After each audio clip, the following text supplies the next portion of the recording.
இந்தியாவிலே முதல் முறையாக நம்ம இந்த வாட்டர் ரோபோவை வந்து மாணவர்களுக்கு புதிய விளையாட்டு நடத்தலாம்னு திட்டமிட்டிருக்கிறோம். இந்த ரோபோ வந்து ஃபுட்பால் விளையாடக்கூடிய ரோபோ. இந்த பந்தை பிடிச்சிக்கிட்டு எப்படி போகுதுன்னு பார்த்தீங்களா? இது புல்டோசர் மாடல். எப்படி ஒரு பக்கம் சுற்றும் போது ஒரு பக்கத்தில் அப்படியே நின்ற இடத்துல வளைய செய்யும். அந்த பந்தை பிடிக்கிறதுக்கு போக்கஸ் கம்பி மூலமாக செய்திருக்கிறோம். ஏன்னா ரிவர்ஸில் போகும்போது அந்த மாதிரி கம்பி வச்சு பிடிச்சா தான் அந்த பிடிக்கிற ஆக்ஷன்லாம் பார்த்துக்கிட்டு இருக்கீங்க. மறுபடியும் கம்பியை விடுது. இப்போ மறுபடியும் அந்த கம்பியை வச்சு இறுக்கி பிடிச்சிக்கிறோம். ஏன்னா அந்த ஆக்ஷன்லாம் நம்ம நேரடியாக பார்த்தா தானே அடுத்து வந்து எப்படி இது பண்ணலாம் அப்படின்னு நம்மளுக்கு தெரியும். இப்போ அந்த பந்து அந்த கம்பி வந்து இடுக்கி பிடிச்சிக்கிட்டதுனால இப்போ லெஃப்ட் சுற்றுது. இப்போ புல்டோசர் மாடல்னு உங்களுக்கு தனியாக தெரியும். ஏன்னா ஒரு பக்கத்தில் செயின் சுற்றும்போது வளைய செய்யும். இதில் வந்து தண்ணிக்குள்ளே பண்ணுற வச்சு அந்த ஒரு சைடில் துடு பூரா சுற்றும் போது ஒரு பக்கம் ட்ரைனிங் ஆகிறத நம்ம பார்க்குறோம். இப்போ ஃபுட்பால் விளையாடக்கூடிய வாட்டர் ரோபோ வந்து இப்போ நேரடியாக பார்த்துக்கிட்டு இருக்கோம். பந்தை எங்கே கொண்டு போய் விட்டுட்டு வருதுன்னு. ஏன்னா பந்தை போய் ஒவ்வொரு நம்பருக்குள்ளேயும் போட்டு வரணும். இப்போ வந்து சும்மா வெள்ளோட்டம் தான் பார்த்துக்கிட்டு இருக்கோம்.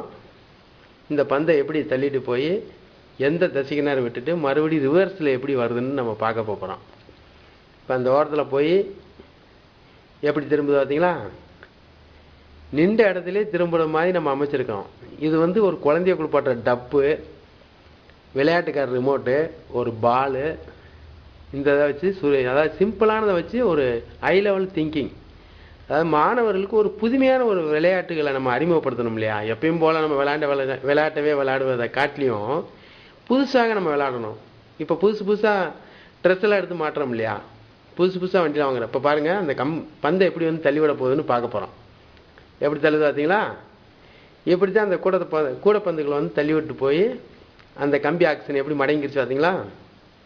அதை ஒரு கை மாதிரி அமைச்சிருக்கிறேன். அது வந்து போக்கஸ் கம்பி எம்சியில் வச்சு ஒட்டியிருக்கிறேன். ஏன்னா இதை கரையோரமாக தள்ள விட்டுருந்தோம்னா அந்த பந்தை எப்படி தள்ளுதுன்னு நம்ம தெரிய முடியாது. அது வச்சு நம்மக்கிட்ட பக்கத்தில் க்ளோஸாக வந்து அந்த பந்தை எப்படி தள்ளி விடுது, எப்படி அது பிடிச்சிருந்தது அப்படின்லாம் பார்த்தோம். இப்போ மறுபடியும் அந்த பந்தை வந்து கேட்ச் பண்ண வருது.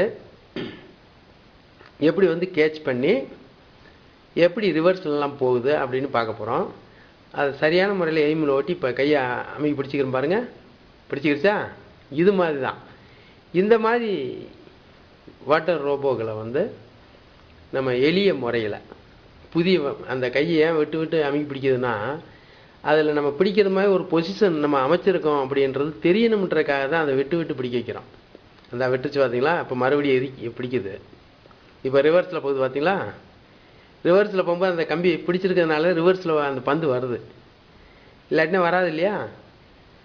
எந்த கம்பியை வச்சு நம்ம பிடிக்க வச்சுருக்கோமோ அதே கம்பி தான் உள்ளேயும் தள்ளி விடுது வெளியில், காலை வச்சு எத்தி உதைக்கிறது மாதிரி. அப்போ நம்மளுக்கு ஒரு புதிய சிந்தனை.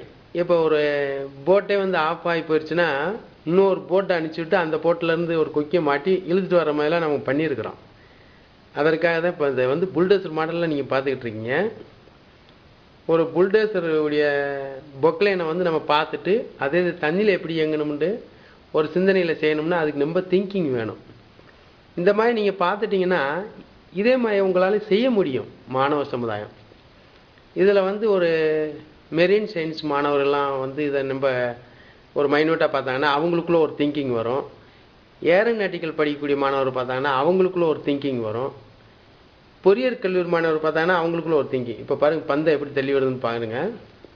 இதை பந்தை கொண்டு போய் அந்த ஓரத்தில் போய் எப்படி தள்ளிட்டு வருது, தள்ளி விட்டுட்டு ரிவர்ஸில் எப்படி வருதுன்னு நம்ம பார்க்க போகிறோம். பந்தை விட்ட உடனே ரிவர்ஸில் எப்படி வருதுன்னு பார்க்க போகிறோம். சரி, தவறான இடத்துக்கு போயிட்டோம்னா என்ன செய்வோம்? மறுபடியும் ரிவர்ஸில் வந்து அந்த எப்படி நம்ம கேரம் போர்டிலலாம் காயை அடிக்கணும்னா எப்படியெல்லாம் வளைஞ்செல்லாம் அடிக்கிறோம் இல்லையா?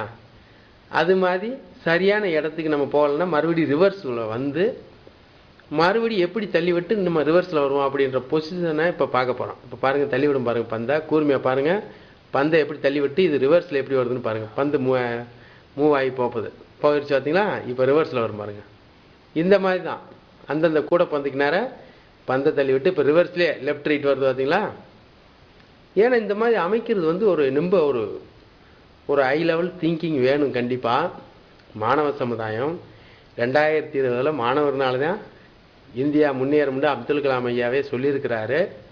அவருடைய கனவுகளை நிறைவேறுவதற்கு மாணவ சமுதாயம் இப்படி போன்ற பொருள்களெல்லாம் பார்த்துவிட்டு புதிய புதிய சிந்தனைகளை நீங்கள் உருவாக்க வேண்டும்.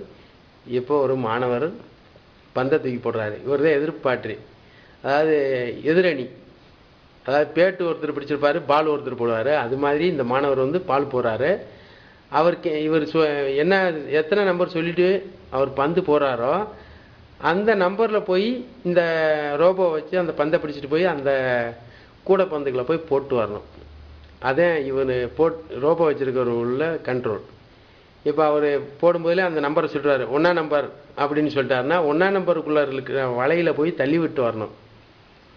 இப்போ அதை பிடிக்கிறதுக்கு வந்து தவறுதலாக அவர் பயன்படுத்துகிறாரு. வண்டியை வந்து தாறுமாறாக ஓட்டினா எப்படி இருக்கும்? அதே மாதிரி ரிவர்ஸில் போகிறாரு. அது சரியான முறையில் நம்மளுக்கு கையில் அமையலைன்னா ரிவர்ஸில் போயிட்டு மறுபடியும் முன்னாடி வந்து அதை கரெக்டான பொசிஷனில் வந்து கேட்ச் பண்ணுது. எப்படி பார்த்தீங்களா? இந்த மாதிரி தான் நம்ம ஓட்ட கற்றுக்கிறணும். எதுக்காக சயின்ஸ் சிடி வெளியிட்டோம்னா, இந்த மாதிரி ரோபோவை இந்தியாவில் இது நாள் வரைக்கும் எங்கேயுமே பார்த்துருக்க மாட்டீங்க. எந்த இடத்துலையும் இந்த மாதிரி ஒரு போட்டி நடத்திருக்க மாட்டாங்க. புதுசு அந்த மாதிரி ஒரு ரோபோ பண்ணியிருக்கேன் வாங்க போட்டிக்கு அப்படின்னு நம்ம சொன்னோம்னா அது தவறான காரியம் தானே. அதுவாச்சு நாம் வந்து இந்த மாதிரி ரோபோலாம் பண்ணியிருக்கணும் பார்க்க சொல்கிறதுக்காக தான் முதல் சயின்ஸ் சிடி வழங்கினோம்.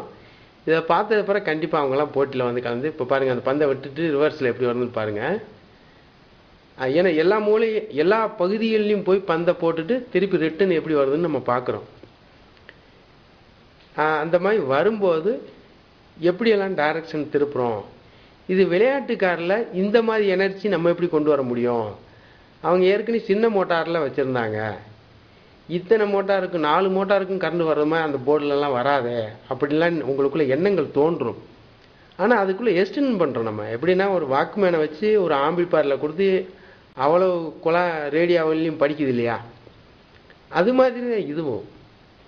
அதுவாச்சு உங்களுக்கு இந்தியாவிலே முதல் முறையாக சயின்ஸ் சிடி வழங்கி சமையல் கலைன்ற மாதிரி விஞ்ஞான கலை, அதாவது ஒரு பொருளை எப்படி எடுத்துக்கணும், இந்த பொருளை எந்த மெக்கானிசத்துலேருந்து கலத்தலாம், அதை எந்த இதோடு சேர்க்கலாம். இப்போ மாணவர் பால் போடுறாரு, அங்கிட்டு காற்று. ஆனால் இந்த போட்டியில் நடத்தும் போதில் காற்று இல்லாமல் இருக்கணும். அப்போ தான் பந்து போட்ட இடத்துல அப்படியே நிற்கும். அந்த மாதிரி டைமில் தான் இந்த போட்டிலாம் நடத்த முடியும். காமராஜர் பிறந்தநாள் அன்று இந்த போட்டியை நடத்தலாம்னு திட்டமிட்டிருக்கிறோம். ஏன்னா மாணவர்களுக்கு ஒரு புதிய அறிவியல் அவர்களுக்கு கிடைக்க வேண்டும். புதிய விளையாட்டு மூலமாக புதிய எனர்ஜி, புதிய சிந்தனை அவர்களுக்குள்ளே வளர வேண்டும். அதற்காக தான் நாம் இந்தியன் அறிவியல் கல்வி அறக்கட்டளை ஒரு மியூசியத்தை நிறுவுவதற்காக ஒரு அறக்கட்டளையை தொடங்கியிருக்கிறேன். indianscience2020.com இளையதளத்தை மேலும் விவரத்துக்கு பாருங்கள். இது சாம்பிளாக உங்களுக்கு போட்டிருக்கிறேன். இதை காட்டிலும் இன்னும் மேலே என்னென்ன மெட்டீரியல்ஸ்லாம் நாங்கள் ஒரு அடியில் லேத்து எப்படி பண்ணியிருக்கோம் அப்படின்ட்டுலாம் நீங்கள் பார்க்கலாம்.